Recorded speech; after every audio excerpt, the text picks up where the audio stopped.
قومي يلا يا وليه حضري الفطار عشان عايزه اكل. النبي يا اخويا ما قادرة انزل رجلي من السقعة ولا احط ايدي في المية. يعني انا دلوقتي افطر ايه؟ افهم بس. قومي صحي العيال يلا، وابوس ايدك يا شيخ وحياة مصر دي روحي اعملي لي الفطار. قاطعة على الجواز وعلى العيال وعلى المدارس، حرام عليكم انتوا اشتريتوني. يا وليه يا امي بدل ما سمعت على فاكر خليكي بردانه وعاميه. اف.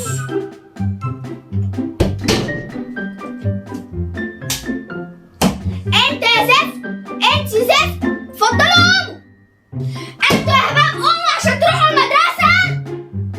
طب سيبيني بقى شويه بقى يا ماما بقى. شويه في عينك، اخلص قوم. اقوم اعمل ايه؟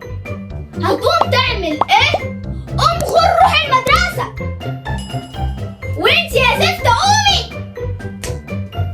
ماما عايزه انام بقى وبردانه. قومي بدل ما اجيبك من شعرك. ما عنديش حاجة النهاردة، سيبيني انام بقى. بقولك قومي وانتي والزفت اللي جنبك. اوف. طب ناموا يا حبايبي ساعة وصحي. هصحيكي يا حلوة عشان تروقي لنا البيت وتعملي لنا اكل وتغسلي السجاد. نعم.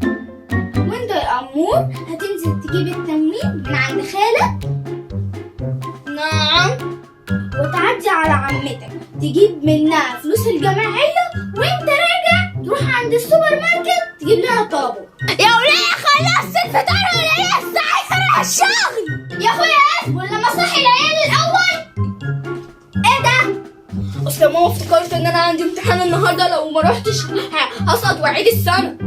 وانا ممكن تنسى ان انا هاخد نتيجة الامتحان النهارده، ولو ما رحتش هسقط في اعمال السنة. والنبي ايه؟ عالم تخاف ما تختشيش.